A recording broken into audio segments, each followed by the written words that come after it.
there, my name's Porsha Lauri. Welcome to or welcome back to my YouTube channel. Today's review I'm really stoked about because actually when I started my YouTube channel about a year ago, this was one of the first videos I filmed. Today I'm talking to you about You Season 2. I know that it's been probably oversaturated, seen all the memes, read all the reviews, heard all the theories for next season, but I don't care, I'm doing it anyway. So just as a formality, I think you should know if you saw the title of the video, but I will be giving away spoilers, so make sure that you've actually watched all of Season 2 before you proceed. Remember that if you like listening to my opinion on movies, TV shows, music, anything pop culture, make sure to do me a solid and drop a like on this video, then run over to that subscribe button and hit that bell next to it so you'll be notified every time I upload. Also, I have other social medias you can follow me on. If you want to see more behind the scenes or help out with what movie or TV show I'm going to talk about next, you can follow me on my Instagram. It'll be linked in the description below, and it's just my name at Porsha Lauri, P-O-R-S-H-A-L-A-U-R-I, and follow me there. Let's talk about You Season 2. So in You Season 2, we pick up right where we left off with Joe and Candace meeting again in the bookstore. Candace approaches Joe and tells him that they really need to talk. Joe and Candace have a meetup.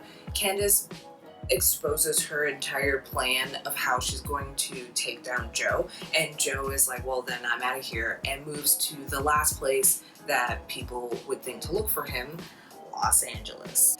And the premise kind of sets you up, or at least the first episode sets you up with the idea that maybe Joe is going to turn a new leaf. Doesn't want to be in love anymore. He doesn't want to let himself get too overwhelmed in love, so he's decided that that's not going to be for him. But of course, things can never be that simple in Joe's life. So what we actually see is Joe falling in love yet again, but this time with a different girl named Love. So I would say it's pretty safe to say that the main plot line of Season 2 is Joe ultimately finding love. Maybe. And love as in the emotion, not the character Love. I don't know if I really liked the fact that her name was Love and he was avoiding love and then he found love. And I kind of think that that's a cool play on words, but I also think it's like a little cheesy. What we also learn later is that Love and her twin brother 40 are named after tennis plays or whatever, and so it makes kind of more sense. But aside my qualms with her name, I really enjoyed the character of Love, specifically Victoria Pedretti. I apologize if I'm butchering her name, but I really enjoyed her performance. I thought she was really great in this role that was so multi-layered. Joe and Love's love story is really reminiscent of what we see with Joe and Beck. That kind of back and forth, the push and pull, except this time it's coming from Joe's end as opposed to Love's end. But what makes Love and Joe's love story different than Joe and Beck's love story is that they find themselves bonding over these traumatic experiences they both shared in their childhood through adult life. Although Joe is not exactly forthcoming about his past, she is able to somehow kind of draw little things out of him or notice things about him that other people would have let slip under the radar. She seems to be a lot more intuitive, which is why I think that by the time you get to the end of the season, you realize that they're kind of one and the same. It didn't fall flat like I think it could have. It could have just been Beck's story, the sequel, but with somebody else, and I really liked how different they made her, but she still had a lot of the qualities that Beck had, which kind of built a pattern of like the type of women Joe likes. Some more characters that are introduced once Joe makes the move to LA would be Delilah and her sister Ellie. She's the manager of the apartment complex that Joe moves into, and Ellie is her younger sister that she looks after. Now, I had a lot of problems, to be quite honest, with Delilah and Ellie's characters. I feel like in a lot of ways the writing was very lazy, and they were kind of just coincidentally in places to give Joe backstory for whatever the plot, whatever the direction of the plot was. And it's frustrating to me just because it would be nice if some things were left more to mystery or required Joe to do more sleuthing or something. I mean, the Henderson case in and of itself wouldn't exist without the two of them blabbing about it, like telling Joe their personal feelings regarding this human. If that had never happened, there would be no Henderson arc. That complete storyline would not exist. And even though I think that that's lazy writing, I also really enjoyed that aspect of this season. I really liked that storyline and how it played out. I thought it was really interesting. Now, while I do think that Delilah and Ellie's storylines are kind of just filler, I do really like both of their performances as well. I really thought the character of Delilah was this interesting energy and flavor to this season that I think made it a lot of fun to watch. She had a lot of really great one-liners, and she wasn't portrayed as just this like high maintenance gossip rag journalist. She was trying to do more. Unfortunately, we'll never see anything else from her, and that really hurts me. So that's when it, like, my mind changed, and I was like, okay, these characters, while I felt like they were filler, actually meant something to me, and I was really disappointed in how Delilah's death occurred. I think that really sucked. And I liked Ellie too, but again, there were a lot of situations where she was just accessible for the plot reasons. Like, she taught Joe how to use social media in a way that would be like look realistic and not fake. Taking pictures of something, and then Joe like was able to like break her phone and then replace it and put in spy software. Those were just situations that didn't have to happen. Like, he didn't need to break her phone because that was a really extreme reaction.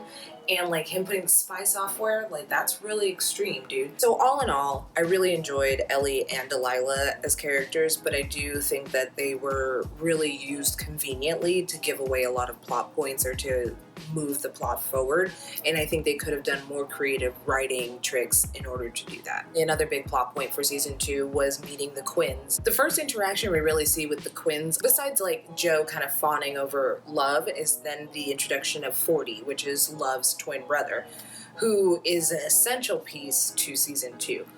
He ultimately is what drives the rest of the plot line to play out the way it does. The Quinns have a very tortured past, I guess you could say. They come from money, they're very, very privileged, but they have a lot of secrets that they're hiding. But because they have so much money, they're able to keep those secrets, for the most part, really hidden, which is how we don't find out Love's true backstory. When we first meet 40 and Love, we can tell that they're very, very, very codependent on each other, specifically 40 being codependent on Love to look after him. He's kind of a man-child. And with him being so immature, he makes a lot of on-the-spot impulse decisions, and it really doesn't work for someone like Joe, who is very, very calculated. So for him to try to befriend this person is a really interesting dynamic, because it forces Joe to be out of his comfort zone, but also to try to control the situation as best as he can, which we see time and time again he's unable to really control ever. When Joe and Love finally talk about the relationship with 40 and why 40 is the way he is, she says that her parents had hired this au pair, and this au pair, if you're not sure what an au pair is, it's like another term for like a fancy nanny that lives at your house typically, or is there for like long amounts of time. The au pair had a relationship with 40. 40 says that he killed the au pair, that he saw her with frat boy, that she had moved on, and he got angry and lashed out and killed her, and his family covered it up. This is intermixed with Joe thinking that maybe 40 might know about his past and Beck, but this is actually just a psych out. Of course, what we later find out is that 40 didn't actually kill her, Love did. And she did it in order to protect 40 because it felt like her parents and no one else was doing anything about it. So she protected him the only way she felt she could. And this is what ultimately kind of broke Love. And even though she says this is the only time this has happened, this is the only time she's, killed someone, we can't know that for sure. Something really interesting about Love as well is that she was previously married. That's one thing Joe comes across when he's adding her on Facebook, is that it still says that she's married. What we actually find out is that she's widowed, and her husband, who was deaf, passed away from, we're not sure, because they never quite tell us why he might have passed away. Along with Love and 40's peppered past, we also get a chance to meet their parents, which they're a doozy, to say the least. I don't have a whole lot to add about them, but you can tell in the few moments that we get to interact with them are not the best, most supportive parents. They're very into themselves and concerned about themselves more so than they are concerned about their kids. And Love's mom puts an insane amount of pressure on her to take care of 40. She's leaving her own responsibilities within her daughter to take care of her other son, even though she also coddles him as well. I really loved having this family dynamic included in the show, especially when it's intermixed with all the hallucinations and flashback scenes that we're getting with Joe and seeing how he grew up. Really, really, really liked all the flashbacks with Joe. That was one of my favorite things about season 1, and it continued to be my favorite thing about season 2. You're constantly finding out this new information about Joe, which makes him also a lot more layered. I mean, in season 1, I felt like Joe was just a straight up like a bad dude, like he was just a bad apple, so to speak.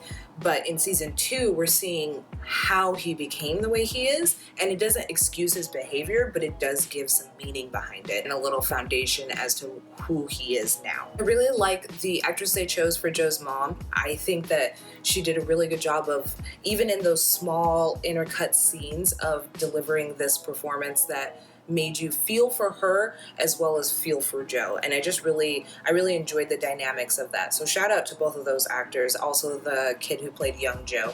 I really appreciated how well they played out those scenes. It really gave Joe a lot of great backstory. 40 and Joe's relationship and them working on that screenplay together and how it evolves more and more over time. When 40 decides to kind of alter the script to be a screenplay for Beck's book, I think that's when it really takes, like, the season takes a really interesting turn. And they take the acid and they're going through all of LA and they're in that hotel room and they're trying to get it written down, and Joe is kind of feeling all the emotions of what he's gone through up until this point and like where he's at, and with, you know, he's got Delilah locked up, he's trying to run away and get to Mexico, like he had to kill Henderson. I really liked how well that played out, how suspenseful it was. Candace finally confronts Love and she's able to display Joe on basically a platter and say, here's what he is, here's what he's done, and then Joe actually admits to it, and for once he's just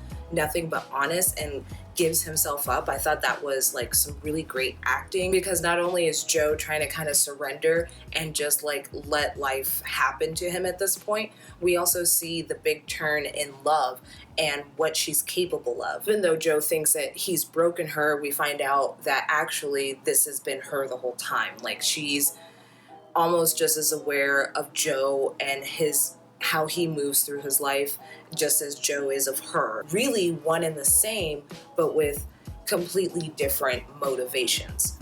In Joe's case, I would say his motivation for killing has been from feeling betrayed in some type of way. Whereas Love's has come more of as a revenge. Joe, at first, you know, he strong-arms her. He's like, whoa, this is crazy. He's like not ready to accept her for who she is.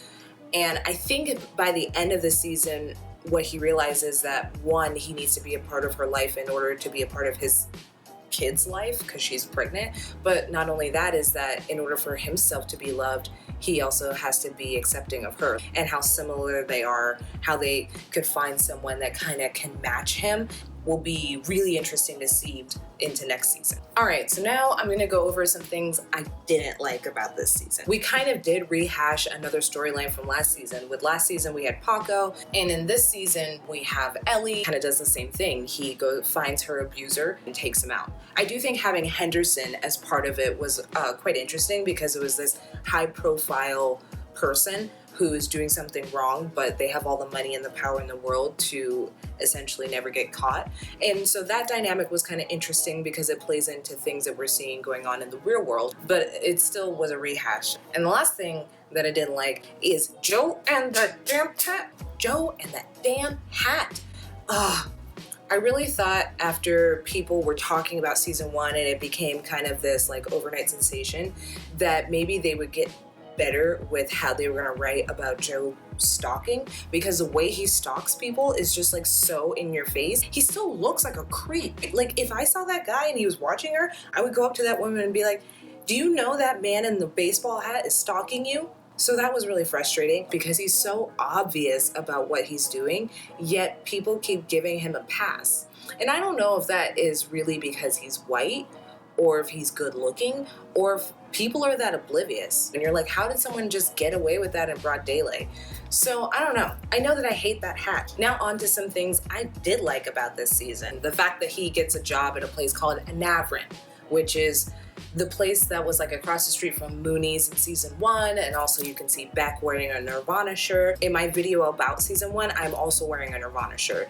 I was gonna wear another Nirvana shirt today, and then I was like, I think they get it. All the references to peaches that they make, which is obviously a shout out to Peach from last season, one of Joe's many victims. I also love when Love, and she's like, she said, you're basically Dexter. And I love that, because when my boyfriend and I watched season 1, that was the first thing that ran through our minds. At least the thing about Dexter is he's murdering people, but he's also murdering people that are bad people.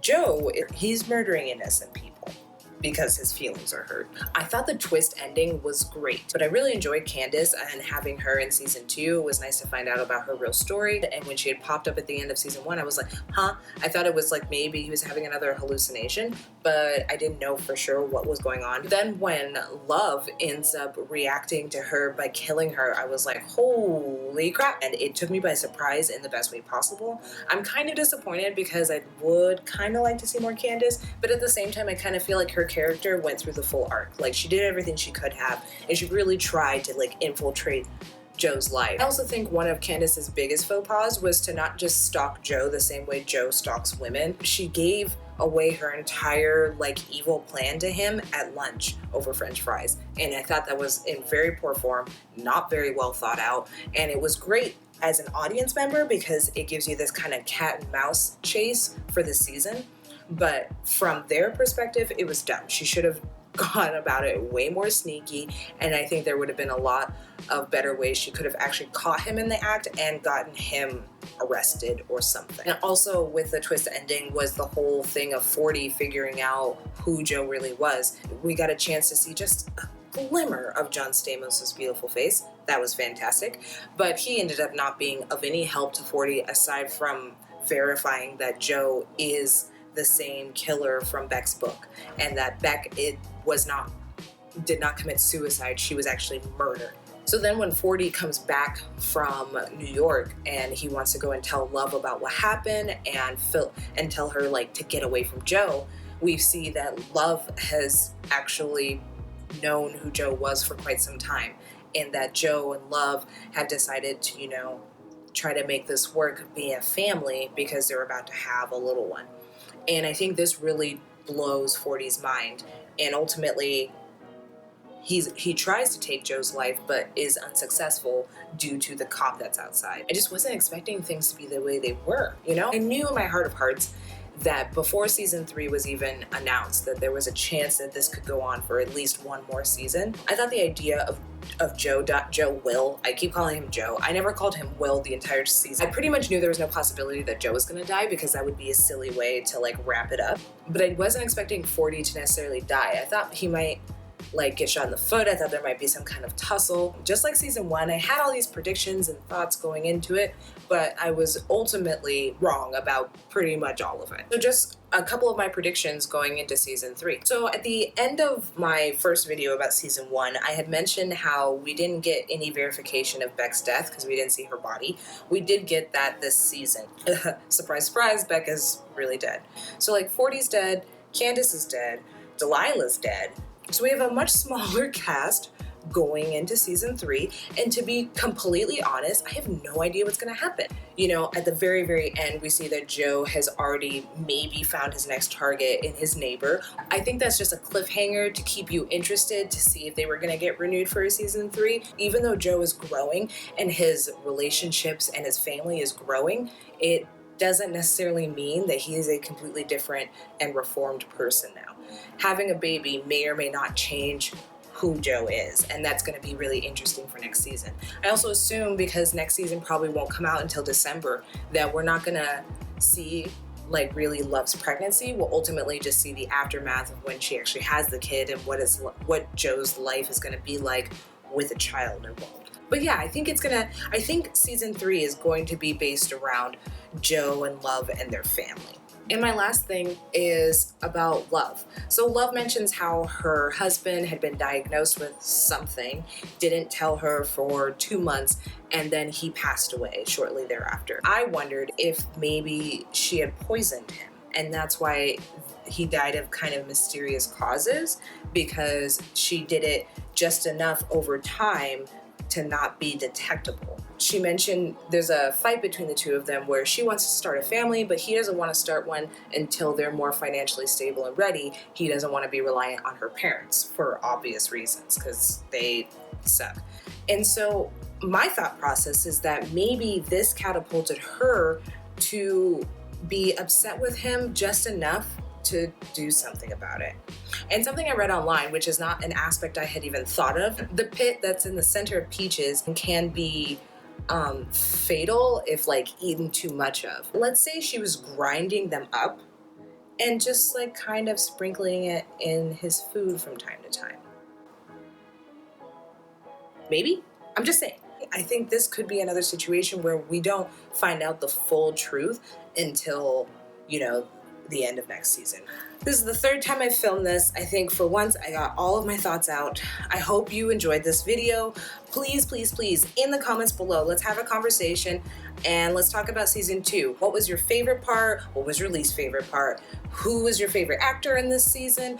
Who really blew you away? Who would you have liked more from? Tell me everything in the comments below. And please make sure, as always, it really helps with my analytics and for me to figure out what I should be posting on this channel if you do me a solid and like this video. And then run over to that subscribe button, hit that and the bell next to it, and you can be notified every time I upload. I wolfed this season of you, and I hope that you wolfed this video. Until next time, I'll catch you later. Bye.